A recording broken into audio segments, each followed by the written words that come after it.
The Padres are grabbing every pitcher in sight. Diamond Diehards is on.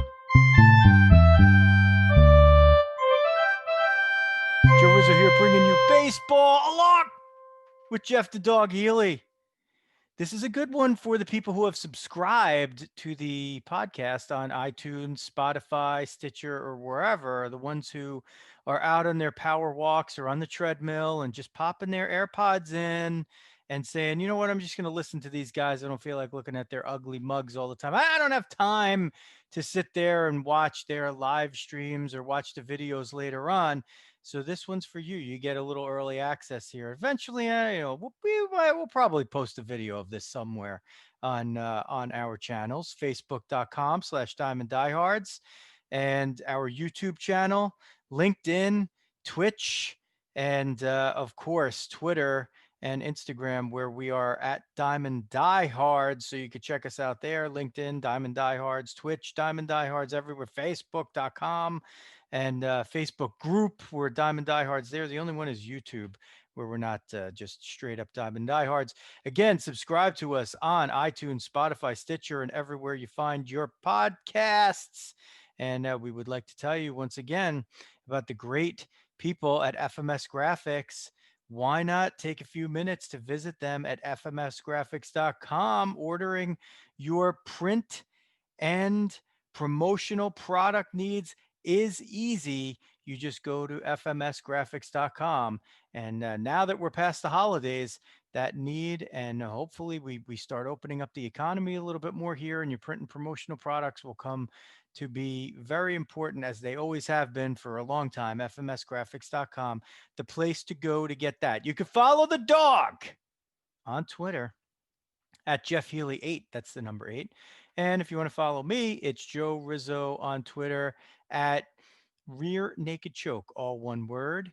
And on Instagram, if you want to follow me there, it's Joe Rizzo MMA. And if you want to follow my other show about mixed martial arts, it's RNC Radio on Twitter and also on Facebook. There's a Facebook group over there. Look for more MMA shows in 2021 for that. So you are prepped. We're going to talk Padres baseball. It feels like the start of this thing when the Padres were the hot team in the Stratomatic simulation of 2020 when there were no games. And then they made us look good by making the playoffs. And we talked about him a lot this year. We're going to talk about him a lot in this episode. But first, the dog with a very special veteran of the day. All right, Riz, thanks for bringing me in. Yeah, this one again, it's a fun one. Personal touch on this one. This one is actually the veteran of the day is going to be John Joseph Whalen, better known as the Dawg's grandfather-in-law.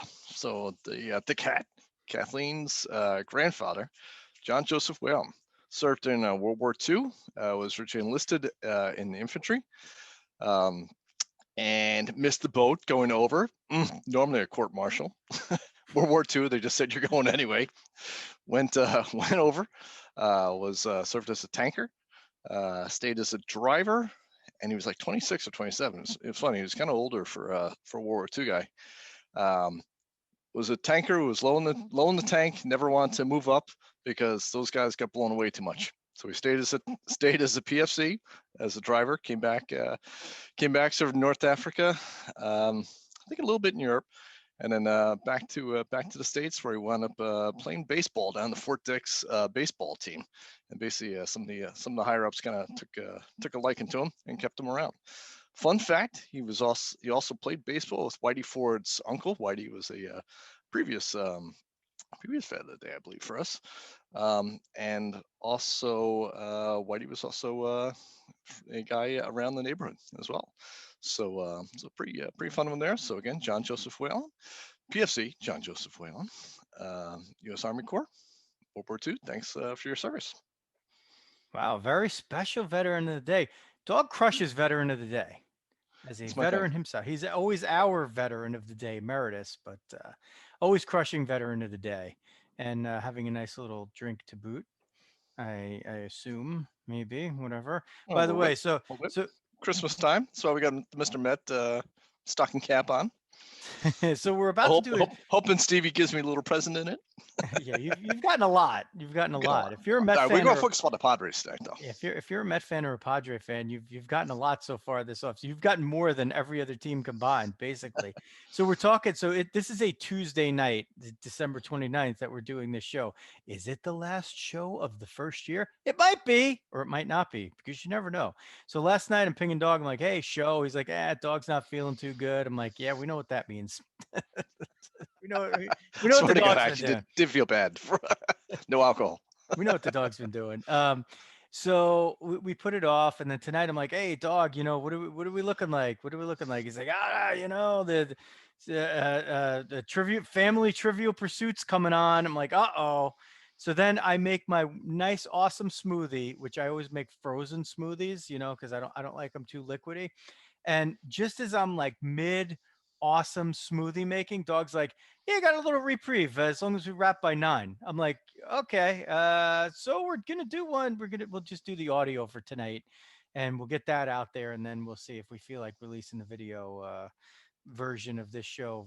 Probably for the YouTube folks and the Twitch, Facebook, whatever. Yeah, we'll see. But for now, if you're the audio people, you crushed it because you got here, and you get to hear all about the Padres, whose rotation suddenly looks ridiculously good. It's got Blake Snell at the front, along with Yu Darvish. Blake Snell won the Cy Young in the American League for the Rays in 2018. He was a little off in 2019, but he was really good last season in the truncated season. And he should, let's face it, if the Rays and Kevin Cash had left him in the game in Game 6 of the World Series, he'd probably still be on the Rays right now. Who knows? He should. I know the game's been over for months, Dawg, but he should still be in the game. Still throwing. He should still be throwing right now. So now they part ways, and the Padres use their third-ranked farm system and start shipping some of their prospects to the Rays with the first-ranked farm system, and we're in the World Series. But they don't want to pay anybody, especially guys who are maybe going to beef with the manager. So they ship him out. So Blake Snell is now a Padre. And then to back it up, a day later, they get Yu Darvish from the Cubs for a lot less than they paid for Blake Snell. Of course, he's 6 years older at 34 and change, as opposed to Snell, who just turned 28. But a little more contract, right? Yeah, a little bit of the contract, but not bad. Yeah, reasonable. But Darvish is totally back. He's totally back to what he was. He's probably as good as he's ever been, or better than he's ever been. So he's now at the front of your rotation. Dinelson Lamet, who was phenomenal last year, he was like as good or better even than Darvish. They were right there. These guys were like in the running for the truncated Cy Young. He's in there. Chris Paddock, he tapered off a little bit after the great rookie year, but he's pretty good. Adrian Morjon, he's looking like he's going to be somebody to contend with. But who cares? Like they could do whatever they want at the back of the rotation. When you have a front of the rotation that looks like that, it doesn't matter much. You could let guys, mix in and out. They could fight for it. They could be, become these like 3-inning guys like Dawg and I always talk about. And then after a year on the shelf with Tommy John surgery, they'll have Mike Clevenger to add to that group. And, everybody's got pretty good contract status there. I don't think they're not worried about like anybody leaving anytime soon. So they're loaded for bear. Now you start looking at their lineup, right? And you got, so Dawg, we'll use the Fangraphs one. Here, give me a little if you got it up catch there, up here. That one that you and I always like to use, right? Yep. I threw you the link over there. See, this is us throwing it. So if what we're using, if you're listening, is fangraphs.com, you go to the roster resource, and then it's roster resource, depth charts, and then Padres. So that's what we're looking at. So props, hat tip to Fangraphs, because they do a really good job, and it's visually nice to look at, and there's tons of information on the page. So if you look at what their projected lineup would be, it's pretty there's probably not going to be too much playing around with it here. But their center fielder, Trent Grisham, he's only 24, and he's looking, like a pretty damn good player after they got him from the Brewers. Fernando Tatis Jr. And Manny Machado, 2 and 3. 3-0, you grooving something to Tatis Jr.? 12-0, yeah. 12-0, yeah. Hosmer, 16. look, like a lot of people are in this Padres thing. Like I'm hearing all this stuff, like people trying to knock Hosmer. I'm like, dude, it's Eric. He's like, he's 5 years. I saw a guy in Mad Dog today was like, he's 5 years away from his good, playoff that he had. I'm like, dude, he's still, he's gives you awesome defensive first, great lead. 850 OPS. I mean, there's worse things in the world. Yeah, he's like, he can't really hit lefties. Like, who cares? The easiest platoon position in the world is a first baseman against lefties. You could put anybody there, any right-handed. I got about 5 of them if you want. Yeah, might be a talk deal. The Yankees have 7 of those guys. Then Tommy Pham left, Will Myers in right, and then so this is where I don't agree with them. It has Ha-Seong Kim, the guy that he's been the shortstop, the Korean shortstop that they just signed, who was like a big deal. He looks like he'd get hit. They haven't projected at second. I'm like totally not ready to get rid of Jake Cronenworth at second base. Like I was sort of dubious about that sign. I'm like, dude, you already have Cronenworth. Like your infield is pretty set. Like, and you're signing this big time guy. I'm like, you know what? They're not messing around. Now Cronenworth is going to get pushed, but I really like Cronenworth a lot. And then, Austin Nola is one of your catchers. So, I mean, like pretty much every guy in the team could hit, and then you don't know what's going to happen with the DH. I mean, they would definitely have enough bats. They have Greg Allen in the outfield. He's a switch hitter. He could pop in and he's a pretty solid, third and a half outfielder. And you got a few other guys that can contend for positions if they want to come up and use some of these guys from their deep farm system. And then even in their bullpen, like over the years, Dog, what have we seen from the Padres? It's like even when they weren't good at the trade deadline, they always had like 3 relievers who had sick numbers who were available for you, and they traded those guys pretty often, and that's one of the ways they restocked their farm system. So this team is like loaded for bear. Now, are they as good as the Dodgers? Close. They're close. Pretty close, right? Right there, right? I mean, especially the Dodgers maybe look like they could be dropping some talent too, right? They got a lot of guys they got to re-sign. We'll see if they do or not. But yeah, it's definitely an all-in. I mean, all the chips are in the middle for the Padres, and it's kind of cool, right? I mean, how long have we been talking and waiting for the Padres? Like building the picks and building this and building the system, et cetera, et cetera. I mean, I got to admit, it's actually kind of just as a baseball fan, it's kind of exciting. Then they're that organization's finally in the position where they're just going to go for it. And they traded a ton of good talent. Right? We'll see. I mean, the Rays are pretty sharp on the other side, and the Cubbies are pretty good too. I mean, they gave up a lot of good young prospects for Darvish. So, that one could work out for both teams in the long run. But I said those guys are there to get you that one guy to get you over the top, right? And I think that's exactly what the Padres are going. They got right there. They saw the promised land, but they couldn't get there, right? And they're using that currency that they have, which is that farm system, to get the players to put them over the top. Look, it's a great move. I mean, if you ever beat the Dodgers out for the division, that's kudos. But you don't even have to do that. You could go through. You can get your wild card spot. You're going to be the matchup that everybody hates to have, just like the Yankees and the Red Sox would contend it out for division title versus wild card. And you're like, okay, well, I'm damned if I do and damned if I don't, because if I have the second best record among division winners, then I got to get stuck playing the Yankees. And if I have, the third best record, I end up getting stuck playing the Red Sox. So, either way, these are going to be 2 teams that you fear and that you don't want to play, and you group them in with the Braves. and you have a very clear top three hierarchy in the National League. It doesn't matter that two of them are in the same division, right? Yeah. Yeah. 100%. It's gonna be tough. It's gonna be a long year for Boom Bees Diamondbacks. So Well, that's look, the other thing is you never know. I mean, if there's multiple wild cards, you got the Diamondbacks and the Rockies. They have that disadvantage of having to play these two behemoths, 38 times, right? yeah, Or, well, not in the National League, right? It's not 19 per division. It's what, 18 or 17? something like Um, that. Yeah. so either way, I mean, it's a lot. it's Yeah. it's 30 something out of 162, if it even is 162. So yeah, that's a little bit of an uphill road, right? But Yep. you don't know. I mean, sometimes you get matchups, and who knows what happens. I mean, in our Stratomatic simulation, it always seemed like the Padres were playing the Rockies. So like every time we did a show, we're like, hey, how come Hey. in the Stratomatic simulation the Padres are playing the Rockies for the 80th time? Well, you know what?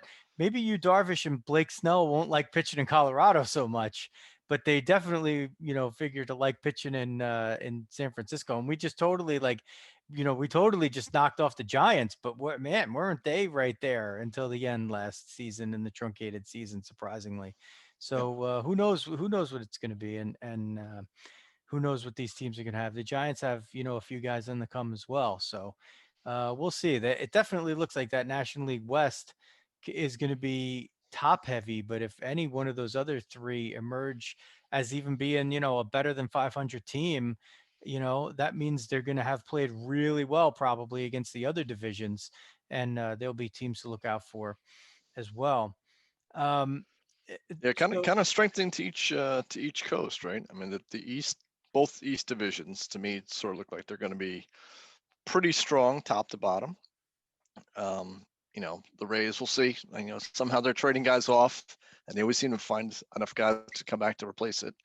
But you got the Yankees, obviously, Blue Jays. We'll see if they bring in some extra talent or not. Kind of get them over the top. Even the Red Sox, I sort of have a sneaking feeling that, you know what? I mean, can these guys sort of bounce back and just shake off the terrible one-off year of 2020? I still think there's a good amount of talent on a Red Sox team. So even that team could be another tough one within an NL East. I think it's pretty tough up and down the division at this point. Maybe the teams are packing together a little bit more than we kind of would have thought last year coming into it. And then the Centrals, I don't know. We'll see, right? I mean, they seem to be sort of sellers of talent at this point, and it's all kind of going to the coast. So, well, not the Cards though, not the Cards, right? well, not the Cards, true. So, What not what so are the far. what are So, the what are the Cubs going to do from here? I mean, are they going to? I mean, I don't. I, I don't. I mean, if you're giving off Darvish, right, that really says you're ripping it down and rebuilding, right? And then you have the Chris Bryant situation, right? What happens with that? Do you keep a Chris Bryant around if you just did this trade with Darvish? I don't know. That to me sort of says that you're a harder seller on Bryant than you were previously. yeah, I mean, but then you got to really look into the more important question of cousin Anthony Rizzo. Yeah. What I mean, you happens probably need to there? keep somebody, right? But Well, or do you? I mean, actually, mm, history says that you don't, and you probably shouldn't. Anything that you can get for these guys is, it's better to do it a year too early than a year too late usually. But yeah, Dog, the interesting Darvish is a very interesting one to me because I just really like the way that he's looked. And, I go back to Astrogate or whatever you call it from the World Series. And I know Darvish was getting hit like ridiculously hard kind of everywhere, but it looked I don't know, like I feel like maybe one of those games in Houston just completely had shattered his confidence for a while, and maybe he wasn't like fully back from the Tommy John surgery, like that he was where he is now. But I'm starting to see these guys, and I keep bringing it up. I keep talking about Bauer this way, about having the potential to be one of these guys like Verlander or Scherzer, that you're seeing some of these guys that are getting into these age 30, low to mid 30 years. And with the way that the game has changed, they're concentrating on spin rates and things like that, where if they have the stuff, it's playing much more in favor of those guys, like having really good years into their mid and late 30s, when they actually, like, can still throw hard enough, and maybe not quite as hard as they used to. They lose a couple of miles per hour, but they know more how to pitch. And they're in such a favorable atmosphere of things like, getting an extra out, per game or per every other game, because of shifts and defensive metrics and things like that that they wouldn't have actually gotten. That adds up for guys like Darvish, right? Verlander. Yeah. Uh, you know, I feel like a guy like Darvish, you could ride this guy for another couple of years. Like I don't see him. I don't see him getting worse the next couple of years compared to what he's done, even though he's going to be like 35 next season. I just think he's getting, he's going to be as good or better than he was. And I don't think he's, any more of an injury risk than any other pitcher. He's already had the elbow. It's done. It's years behind him. And we're starting to see track records of some of these guys, where it doesn't necessarily have to hamper them having really great seasons late in their career. Yeah. I mean, it's interesting, right? The shift in baseball has been so, like you're saying, like the spin rates and stuff, like everything's harder, harder, harder, right? Harder fastball, harder slider. It's just more, more, more, more, more. And again, that sort of feels like, who can have the advantage there is the guy who can do something a little bit different, right? Rather than get like if you're a guy who used to throw the ball through the wall, now you can only put a dent in the wall, right? And also now everyone who couldn't touch you before can now catch up, right? And yet you're sort of a one-trick pony like that, and once that's over, it's over. First, you say like a Darvish, who is more of an actual pitcher in my view, and you get more movement, setting guys up and things like that. I mean, it's amazing. Just like I used to sit there and look at Bartolo Colon and like Thor, right? When he first came in, it's like, could he teach this guy just a little bit of, instead of 100 versus 96 on like the slider or something like that. I'm like, what if the guys were like an 89 mile an hour slider or an 85 mile an hour slider? I'm like, wouldn't guys be like totally nuked in terms of their timing and stuff? Versus like, you see like a Bartolo out there throwing 90 miles an hour and like getting almost the same sort of contact rates. It's like, how is he doing this? And it's like, it's one of those things, like pitchers, there's so many pitchers, and I think particularly the top echelon, like they just want to outthrow each other so much. And they just, until they break through and like all of a sudden they can't do that anymore, then they learn how to pitch. For so many, and some of the other guys get it earlier, right? And they put it all together, and that's your Cy Young kind of guy, right? Who can dial it up but can also pitch, right? But it's truly just a lost art, right? I mean, it just seems like more and more, like, I don't know if it's the analytics or something like that everything's following, that just, like I said, just every year it seems like so and so's got to have another mile an hour faster on the slider.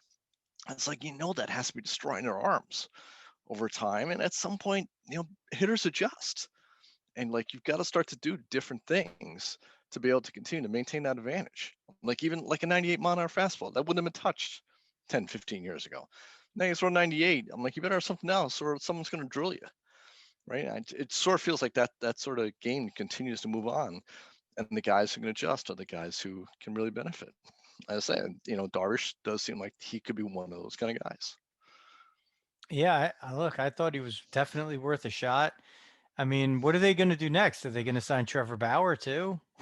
Like, do the Dodgers now sign him? Yeah, I don't know. And I how mean, about Hendricks is still out, right? Hendricks and I guess Hand are out there. I mean, it seems like the Dodgers. If you're the Dodgers, you got to show up the bullpen, right? That's probably the glaring hole of their team from last year. That feels like it got. I mean, God forbid they actually go get another top line starter. That would just be frightening. But I mean, it feels like, you have Blake out there and like just wasn't cutting it, and their starting rotation was so good they could kind of work the way past it. But I mean, if I'm the Dodgers, I spend my capital on getting on shutting down the bullpen. and that's how we get set. Well, you still got Kenley Jansen, you got Gratterall, Victor Gonzalez, Joe Kelly. They got Corey Knebel from the Brewers, but he hasn't found the form that he had a few years ago. Dylan Floro, Adam Kolarek, and Tony Gonsolin. So I mean, they if they lay, I mean, okay, Blake Treinen's like the one name missing in there who's a free agent. Like, do they go re-sign him? But I mean, that bullpen, if you could use those guys in the bullpen, um, actually it looks like a pretty good bullpen. You got a lot of young guys there. I mean, Joe Kelly's 32. Dylan Floro is 30 and Kolarek's 32, but like everybody else is fairly young. Well, Jansen's 33. So um, and then your rotation is Kershaw, Bueller, Urias, David Price is back, right? Well, we figure he's going to be back Yeah, from, I guess he could sit out from COVID again, but and then I guess you'd project Dustin May in the rotation, but who knows? Like Dustin May could end up being the closer, or maybe they don't have a closer. Maybe they just keep moving yeah, guys around. I mean, they have some of those guys that are in the bullpen there that could definitely start, right? Like Gonsolin. I mean, does he project as a reliever or a starter? I mean, him and May could do either. So, they're still pretty set. Um, yeah. I still think they need, especially like if you're setting for playoff baseball, right? I think they need a no BS close the door guy, and I think they missed that last year. And like I said, with the division getting tougher, I think you got to step up Yeah, and we and got add to that piece. see. We got to see though, dog. If the 2021 version of baseball, where we're back to, I don't know if it's 162, but we're above 130, right? Mm, Probably at least 130. It's double at minimum double what we saw last season. Like, do some of these teams go back and start saying, okay, the principles that we used up until 2020 are still good solid principles. We want to have a closer, we want to have a set of roles in the bullpen, or is that stuff like passe now? Like, the teams that try to do that, are they going to be left behind? Like, are you better off just saying, you know what, look, we're learning the lessons, it doesn't matter who's pitching on which day, and I'd rather get two and a third innings out of you, from the seventh inning on in a game that kind of means something here. And, we'll worry about tomorrow. Somebody will pitch, and, we'll worry about the ninth inning in the ninth inning. Somebody will come in and get an out. Like, maybe we start to go back to that, right? Maybe we're sort of like morphing these eras. We're back to like the Goose Gossage, Raleigh Fingers closing eras where, you just bring in these guys to, start the seventh inning on May 8th, yeah, and you just let them go and they get the save, and then they don't come out for another day or two. The next time maybe they come in for one batter at the end of a game. Maybe they come in the fifth inning. Like, yeah. what does it matter? It mostly has The to high do, pressure situation. Yeah, yeah, like it mostly has to do with these guys and their egos and their ability to want to succeed in the situations, plus the managers uh setting them up for success and yeah, saying, look, it's not going to be detrimental for you to get 26 saves this season instead of 41, because guess what, you're probably going to get like 14 wins out of it too. Would you rather have 26 saves and 14 wins, or 40 saves? Like, what pitcher would say, well, I'd rather have 40 saves? I mean, they'd rather have whichever one is going to make them more money, well, right? see, that's the problem, right? If you're a reliever, you want to talk saves, right? And that's gonna be the interesting part, is who's positioned to do that. I mean, I think part of it too sort of depends on your starting rotation, right? Like the Dodgers are set up for a classic, 6, 7 innings from your starter every time out. Um, and that's where like the strength of your staff is, right? Whereas some of the other teams who don't have as much of that, I think that's where we get more into our 3 inning guys and the whole swirl of guys like that. I mean, these guys kind of remind me more of like the Braves in the '90s, right? They just have like the big four. They try out there every day. They go as long as they can. You might have a couple of situational guys and then a closer, and that's sort of like a traditional sort of at least National League sort of team, I would say. Um, So maybe they have that, but some of these other teams aren't going to have that sort of situation, right? Like I said, the Rays are not set up for that, right? They're set up for their, everyone's got a role on that 13-man staff, and everyone's going to come in 2 to 3 innings or something, however the manager needs to stitch it together. All right, Dawg, let's try out to finish off the show here. We'll try out our new segment, one that I haven't even told you existed because I just made it up in my head while you were saying Love it. that. We are going to we'll end the show with our new segment called Diehard Dads. All right. Okay, so we're going to start with Diehard Dads here because we just finished Christmas. It was a lovely Christmas in the Rizzo house. One of the things that I received was the ring light, compliments of our producer sometimes, Xavier Rizzo. So I'm going to give Xavier Rizzo a production credit today because he installed my ring light, which it's up there and it's lighting me better than I've ever been lit before. I'm still kind of hurting on the whole wardrobe thing, but tonight what I did, well, or whenever it is, I don't know if this is tonight, tomorrow, whatever day it is, in your mind's eye, or if you're eventually watching this somewhere. I busted out the Devils jersey tonight, Dawg, which was not a Christmas gift. And I do have the Devils camouflage hat on, but I have it on backwards so you can kind of see I was going for the camo look for Very nice. I did notice that. in honor of our veterans of the day that we always do. So hockey's going to be back shortly. We're going to have to, whether you like it or not, we'll probably end up talking a little hockey here and there on the podcast, but you just have to live with it. But yeah, that was one of the gifts that I got. I imagine one of the gifts that you got is on your head right now. Because I don't know why else you're wearing that. This goes back a couple of years on this one. I think this one actually could have been a Michael gift, or Michael typically wears it all the time, so that's why it was down, and I actually just grabbed it because it was hanging around on that. But yeah, my Mr. Met stocking cap. I mean, how do you beat this? Plus, what else are you gonna wear? Yeah, pretty much. That's good. I got my Baby Yoda. That was my big one. So. Oh, okay. Baby Yoda.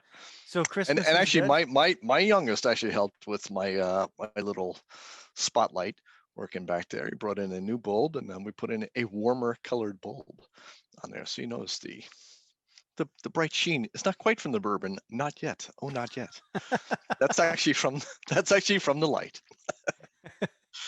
All right. So, but Christmas was good. Christmas was good. All the kids are back in the house. The dog is moderately happy. So the wife is happy. Everyone's in pretty good spirits. So everyone's healthy. So good stuff. Good times in the Healy house. Yeah, Not enough beds. It was low key this year. We did the sort of like family drive-by visits happened on Christmas Eve. They were not of much consequence because we were just standing outside cars and not really getting much to hang out. And, there was some coordination communication, and I didn't get to see my nephew, his wife, and their new baby because they didn't realize that we were coming by. They're like, "Oops, forgot." We're like, "Okay, I guess you forgot. There's a Dunkin' around the corner, so we'll go there." And one of my sisters happened to be out for like the 10 minutes that we were doing the drive-by drop-offs over there, so I didn't get to see her. But otherwise, like the Christmas, like the gifts this year crushed. Nice. Oh man, it was yeah. The gifts were great. The giving and the receiving, like everybody got hooked up this year. It was good. But on the other hand, it sucked because we didn't go anywhere.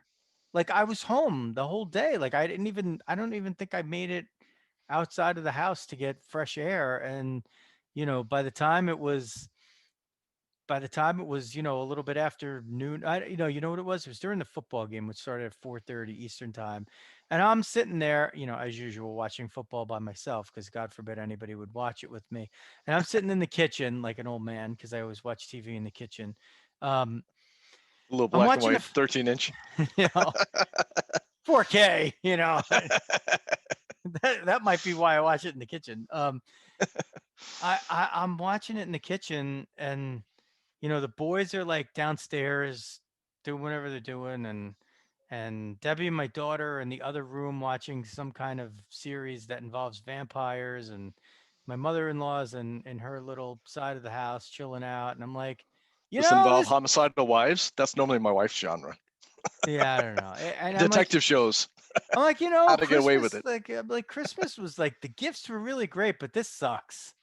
Like, I'd rather just be in a whole mess of people, and doing imitations for my brothers and sisters because I'm the youngest and I have to entertain. I was always the entertainer. What a shock! The guy with the podcast would have known.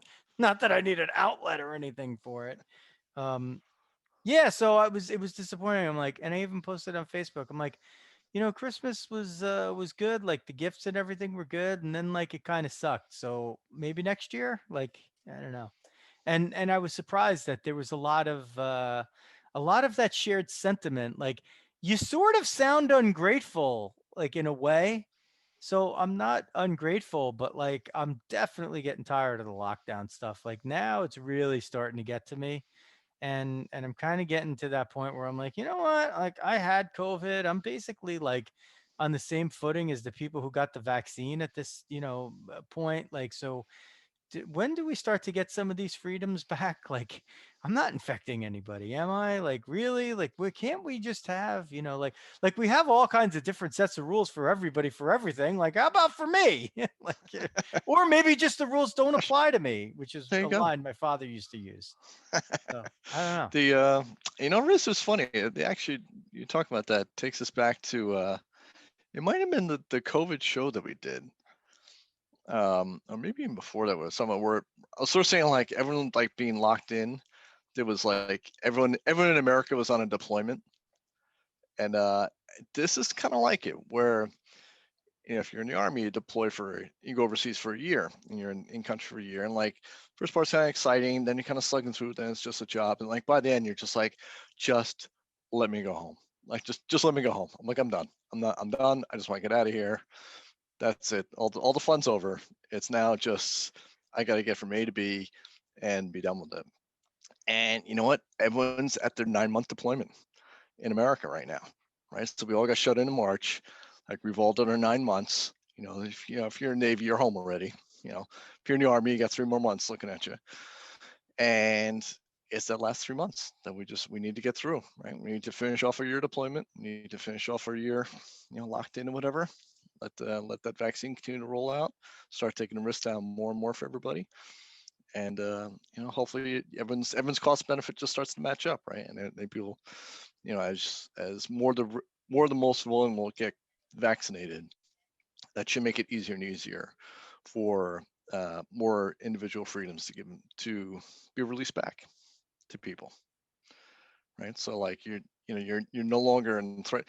Be like in New Jersey, right? It's interesting. New Jersey, our hospitals are not overrun, right? So we have a lot of cases going on, but the hospitalizations aren't crazy. It's not like the spring.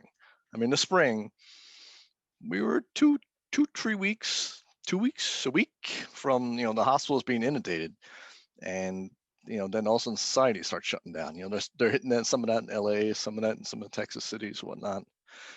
Not in Jersey, right? So maybe that's where it kind of feels like for us, like we've done our time. It's not. If we get together with 20 of us at an outside bar or something like that, we're probably not risking society at this point. Why don't you let us do that? And I don't know. We just gotta power through. And as all the healthcare workers get inoculated and nursing homes get taken down and all those big risks start to get taken down, I think that gives you a lot more freedom. I think that the R&D people, the research and development people at the big pharma companies like Pfizer and Moderna should be working now on an additional vaccine where they could inject it to politicians to maybe help them get their heads out of their asses. But I think we've been trying for that vaccine for, as long as there's been societies on Earth, It's right? a toughie. Yep. Yeah, it's kind of a toughie. But I mean, hey, it's nice and easy to blame them, I think, right? Like True. they're Sometimes they deserve it. oh yeah. I mean it's rarely not well earned. So To be fair. And Oh, man. I think that completes our Diehard Dads segment. There you go.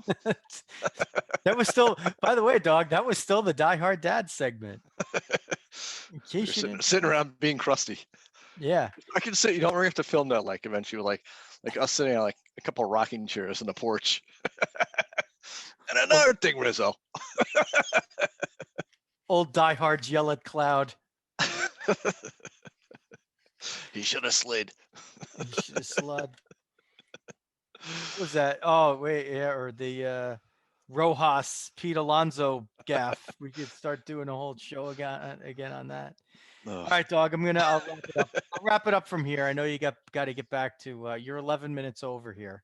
So, and I didn't see Kat coming in and clawing you to get out, but you know, we promised we were going to do it shorter tonight, so I got to keep up with that. Let us know if you like the short version here. Yeah, truncated like the 2020 season. Hey, Dog, where do you go? Where do you go for all your printing and promotional product needs? Sounds like FMS Graphics. It's fmsgraphics.com. So ordering is easy. You'll receive your order in a few days. fmsgraphics.com is the place to visit. Yes, for all of your printing and promotional needs. Go check them out.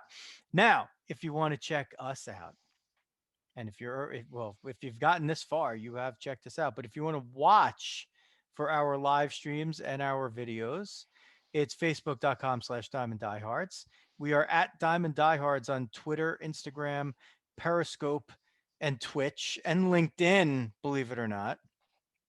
Actually, I think I have to post the previous show on LinkedIn as well. I was messing around with stuff. Xavier helped me. We also have a YouTube channel that doesn't say Diamond Diehards on it yet. So but a quick search will help you find it. And if you're just listening and you're one of the bonus people that dove in and you subscribed, we want you to subscribe. If you haven't subscribed or followed us on iTunes, Spotify, Stitcher, or wherever you find your podcast, please do that now. Give us a high rating. And we do appreciate that. Follow the Dog on Twitter at Jeff Healy8. That's the number 8. You can follow me, Joe Rizzo at Rear Naked Joke, all one word. But we do prefer you follow the show at Diamond Diehards. And you could also follow my Instagram if you want, Joe Rizzo MMA on there. All right, that's gonna do it for a Tuesday night not live for once. A not live. So that'll do it for the Padre edition. For the Dog, Jeff Healy, this is Joe Rizzo. Diamond Diehards is out.